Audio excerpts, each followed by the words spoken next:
ఆదికాండము చాప్టర్ 27 ఇస్సాకు వృద్ధుడై అతని కన్నులకు మందదృష్టి కలిగినప్పుడు అతడు తన పెద్ద కుమారుడైన ఏశావుతో నా కుమారుడా అని అతని పిలువగా అతడు చిత్తము నాయనా అని అతనితో ననెను. అప్పుడు ఇస్సాకు ఇదిగో నేను వృద్ధుడను, నా మరణదినము నాకు తెలియదు, కాబట్టి నీవు చేసి నీ ఆయుధములైన నీ అంబుల పొదిని నీ విల్లును తీసుకొని అడవికి పోయి నా కొరకు వేటాడి మాంసము తెమ్ము. నేను చావక మునుపు నిన్ను నేను ఆశీర్వదించునట్లు నాకిష్టమైన రుచిగల భోజ్యములను సిద్ధపరచి నేను తినుటకై నాయొద్దకు తెమ్మని చెప్పెను.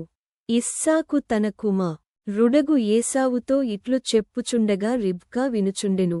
ఏశావు వేటాడి మాంసము తెచ్చుటకు అడవికి వెళ్ళెను.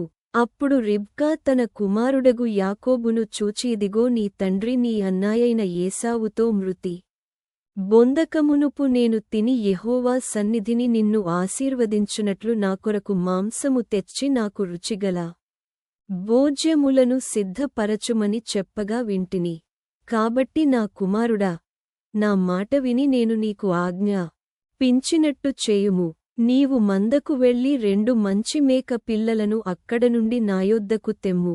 వాటితో నీ తండ్రికిష్టమైన రుచిగల భోజ్యములను అతనికి చేసెదను.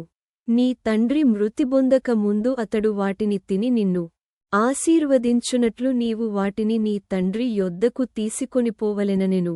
అందుక యాకోబున సహోదరుడైన ఏశావు, రోమము గలవాడు, నేను నున్ననివాడను గదా, ఒకవేళ నా తండ్రి నన్ను తడవి చూచును, అప్పుడు నేను అతని దృష్టికి వంచకుడనుగా తోచిన ఎడల నా మీదికి శాపమే గాని ఆశీర్వాదము తెచ్చుకొననని చెప్పెను. అయినను అతని తల్లిన కుమారుడా, ఆ శాపము నా మీదికి వచ్చునుగాక.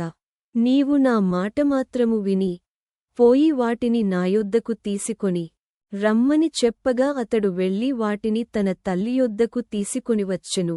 అతని తల్లి అతని తండ్రికిష్టమైన రుచిగల భోజ్యములను సిద్ధపర్చెను. మరియు తన జ్యేష్ఠ కుమారుడగు ఏశావునకు సొగసైన వస్త్రములు ఇంట తన యొద్ద నుండెను గనుక రిబ్కా వాటిని తీసి తన చిన్న కుమారుడగు యాకోబునకు తొడిగించి ఆ మేకపిల్లల చర్మములతో అతని చేతులను అతని మెడమీద నునుపు భాగమును కప్పి తాను సిద్ధపరచిన రుచిగల భోజ్యములను రొట్టెను తన కుమారుడగు యాకోబు చేతికీయగా అతడు తన తండ్రియొద్దకు వచ్చిన తండ్రీ అని పిలువగా అతడు ఏమి నా కుమారుడా, నీ వెవరవని అడిగెను. అందుకు యాకోబు నేను ఏశావు అను నీ జ్యేష్ఠకుమారుడను, నీవు నాతో చెప్పిన ప్రకారము చేసియున్నాను.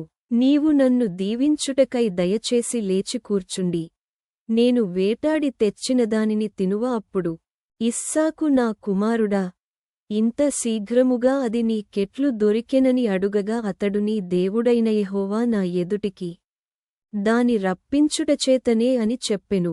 అప్పుడు ఇస్సాకు నా కుమారుడా, నీవు ఏశావను నా కుమారుడవో కావో నేను నిన్ను తడవి చూచెదను, దగ్గరకు రమ్మని చెప్పెను. యాకోబు తన తండ్రియైన ఇస్సాకు దగ్గరకు వచ్చినప్పుడు అతడు అతని తడవి చూచి స్వరము యాకోబు స్వరము గాని చేతులు ఏశావు చేతులే అనెను. యాకోబు చేతులు అతని అన్నాయైన ఏశావు చేతులవలె రోమము గలవైనందున ఇస్సాకు అతనిని గురుతు పట్టలేక అతనిని దీవించి ఏశావు అను నా కుమారుడవు నీవేనా అని అడుగగా యాకోబునేనే అనెను. అంతటా అతడు అది నాయొద్దకు తెమ్ము, నేను నిన్ను దీవించునట్లు నా కుమారుడు వేటాడి తెచ్చినది తిందుననెను. అతడు తెచ్చినప్పుడు అతడు తినెను. ద్రాక్షారసము తేగా అతడు త్రాగెను. తరువాత అతని తండ్రియైన ఇస్సాకు నా కుమారుడా, దగ్గరకు వచ్చి నన్ను ముద్దు పెట్టుకొమ్మని అతనితో చెప్పెను. అతడు దగ్గరకు వచ్చి అతని ముద్దు పెట్టుకొనెను.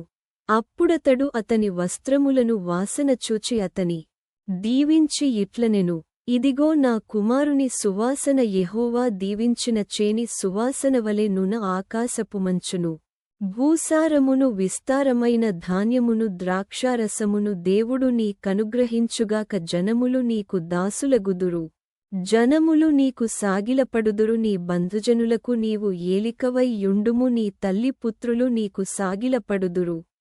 నిన్ను శపించువారు శపింపబడుదురు నిన్ను దీవించువారు దీవింపబడుదురుగాక. ఇస్సాకు యాకోబును దీవించుటయైన తరువాత యాకోబు తన తండ్రియైన ఇస్సాకు ఎదుట నుండి బయలుదేరి వెళ్ళిన తక్షణమే అతని సహోదరుడైన ఏశావు వేటాడి వచ్చెను.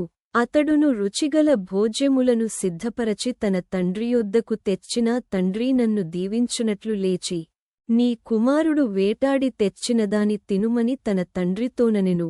అకని తండ్రియైన ఇస్సాకుని వెవరవని అతని నడిగినప్పుడు అతడు నేను నీ కుమారుడను ఏశావు అను నీ జ్యేష్ఠకుమారుడననగా ఇస్సాకు మిక్కుటముగా గడగడ వణకుచు అట్లయితే వేటాడిన భోజ్యమును నాయొద్దకు తెచ్చినవారెవరు? నీవు రాకమునుపు నేను వాటన్నిటిలో తిని అతనిని నిజముగా దీవించితిని. అతడు దీవింపబడినవాడే యనెను.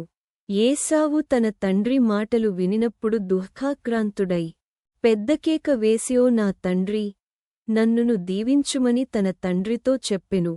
అతడు నీ సహోదరుడు కపటోపాయముతో వచ్చి నీకు రావలసిన దీవెన తీసుకొనిపోయెను.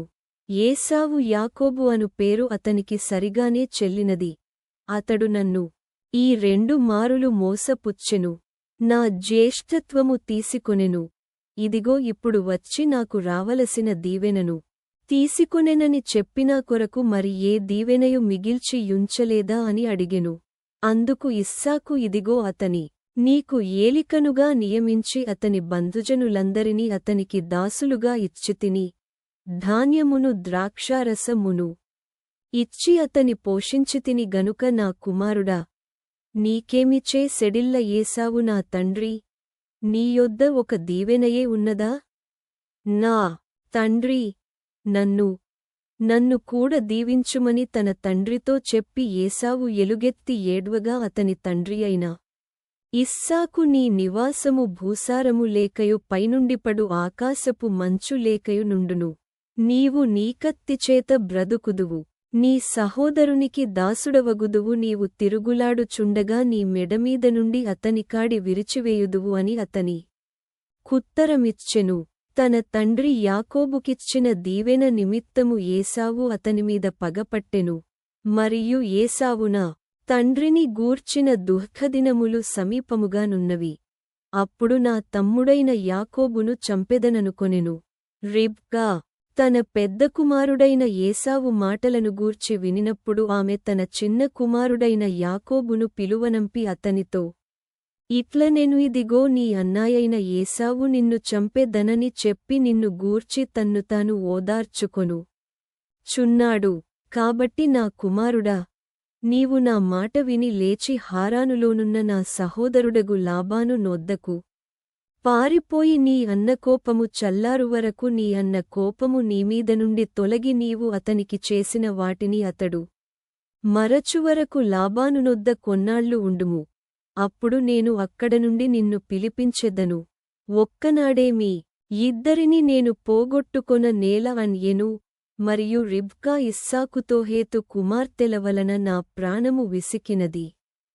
ఈ దేశస్థురాండ్రైన హేతు కుమార్తెలలో వీరివంటి ఒకదానిని యాకోబు పెండ్లి చేసి కొనిన ఎడల నా బ్రతుకు వలన నాకేమి ప్రయోజనమనెను.